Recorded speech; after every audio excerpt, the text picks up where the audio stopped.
Un troubadour des temps modernes, un poète occitan à l'accent chantant, dont on connaît tous les mots et les mélodies.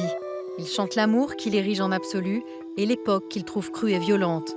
Jamais sans sa guitare, Francis Cabrel enchante nos vies depuis 1977 et pourtant on a l'impression de si peu le connaître. Eh bien, tant mieux et ça m'arrange en fait. C'est ce que je voulais finalement, qu'on me connaisse pas tant que ça. Et je suis assez content effectivement d'avoir mené ma vie comme ça, entre des apparitions où effectivement je m'approche de ce qu'on appelle le show business et puis des longues périodes où justement je m'en éloigne pour vivre comme un père de famille, voilà, un villageois, tranquille. Et puis parler, vous n'avez jamais aimé ça. Vous trouvez ennuyeux. Ouais, je me trouve, mais alors vraiment barbant quoi, il n'y a pas d'autre mot. Non mais j'aime être entouré de musiciens, de chanter, ça c'est indéniable.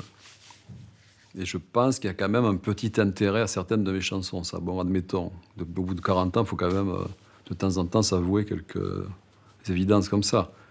Mais vraiment parler, non, je n'y crois pas du tout. Même votre mère dit qu'enfant, vous étiez un grand rêveur, que vous ne parliez pas, qu'elle ne savait pas ce que vous pensiez. Ouais, ça a dû beaucoup la gêner. C'est vrai d'avoir un enfant un peu muet, un peu replié sur lui-même. Moi, je sais pas, je me suis aperçu de rien. En fait, c'est vrai que c'était un handicap, entre guillemets, quand même. C'était pas lourd, mais je veux dire, sur le plan scolaire, j'en ai un peu pâti parce que j'étais toujours à regarder par la fenêtre. Moi, l'enfant distrait, quoi, étourdi, distrait, pas trop là. Ça, je me souviens très bien de ça. Oui, c'est vrai. Alors après, ne pas parler, non, ça me semblait pas utile de parler, peut-être. Vous tenez ça de votre père. Oui, je n'ai pas le souvenir de quelqu'un de très bavard, mais c'était qu'il disait juste ce qu'il fallait, quoi. Je pense que j'ai retenu ça, quoi, pas plus qu'il n'en faut. Paradoxalement, c'est avec la toute première chanson dédiée à votre père, Pudique, que vous vous mettez à nu. T'as jamais eu mon âge, t'as travaillé trop dur pour ça. Toutes les heures du jour à l'usine, à l'entrée du village, le soir 2 jardins à la fois. Et tout ça pour que tes enfants mangent. Ça je le sais bien, j'étais là. Il a été ouvrier, il travaillait dans des fermes. Bon, c'était quelqu'un vraiment de la terre en fait. Et moi je suis arrivé là, j'ai rêvassé devant une guitare, une feuille en papier, puis c'est parti comme ça. C'est vrai, oui, de temps en temps je culpabilise par rapport à lui, puis tous ceux qui l'ont précédé dans la famille, évidemment. Voilà, je mène une vie de papillon, oui, c'est ça. Il trimait à l'usine, mais il aimait la musique. Oui, c'était les familles italiennes qui chantaient beaucoup, à la fin des repas notamment, mais bon, il y avait toujours une musique d'accordéon à la maison, des choses comme ça. Ça chantait aussi. Bon, ma mère chante, lui il chantait. Et vous êtes d'ailleurs parti très jeune, jouer dans les bals pour gagner un peu d'argent. Oui, tous les week-ends, on était par Mons et par Vaux, aller faire danser les gens. Donc à 16 ans, j'étais je sais pas, en seconde ou en première, j'ai beaucoup redoublé quand même dans ma scolarité. Je préférais bien sûr ma guitare, la musique, les Rolling Stones, les Beatles, voilà, tout ça c'était... Et c'est dans un bal de village que vous avez rencontré votre épouse, Mariette, petite Marie. Petite Marie, je parle de toi parce qu'avec ta petite voix, tes petites manies, tu as versé sur ma vie des milliers de roses. Vous l'avez connue, vous étiez très jeune, hein. Oui, aux alentours de 18 ans, elle et moi, ouais. Ça fait donc un certain nombre d'années, 50 ans, plus. Ah bon. probablement. Et j'ai l'impression que ça fait à peine une semaine. C'est vrai. Voilà, Elle est une chance pour vous. absolument. Vous n'en direz pas plus.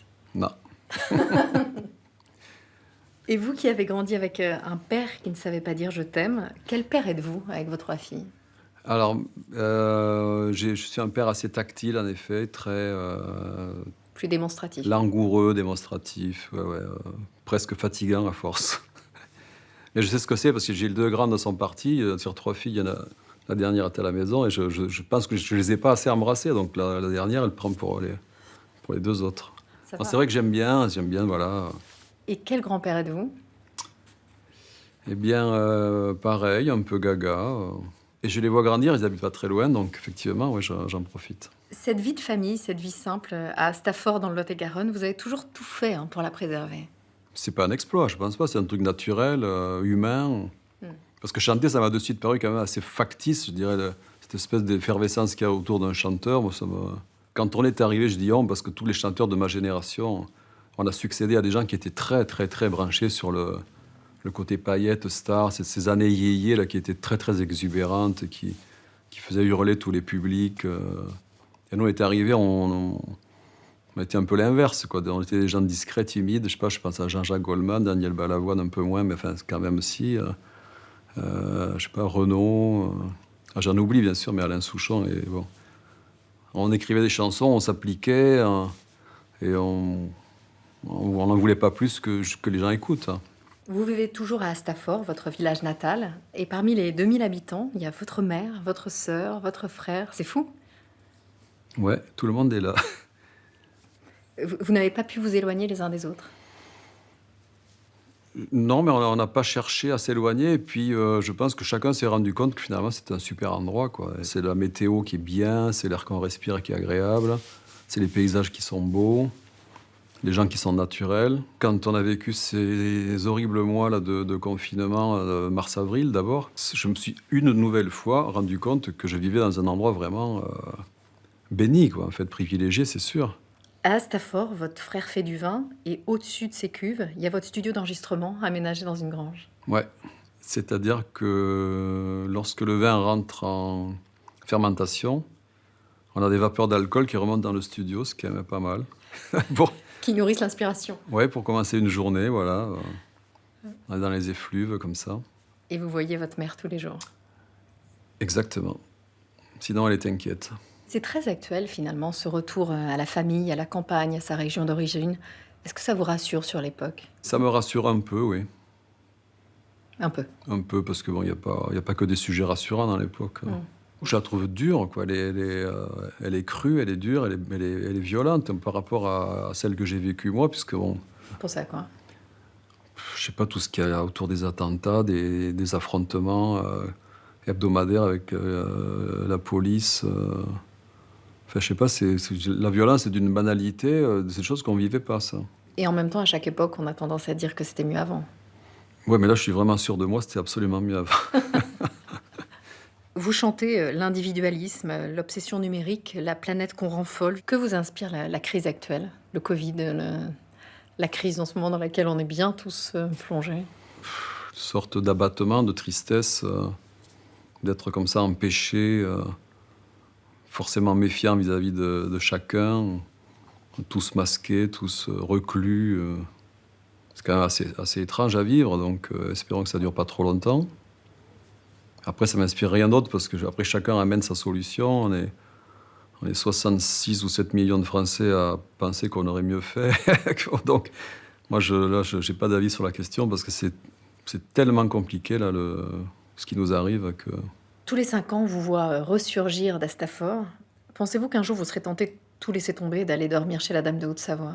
Je ne sais pas si j'irai dormir forcément chez la Dame de Haute-Savoie, mais oui, tout laisser tomber. Oui, je pense que c'est ma grande théorie, bon, depuis longtemps, et j'espère la mettre en pratique quand même, c'est de choisir sa sortie.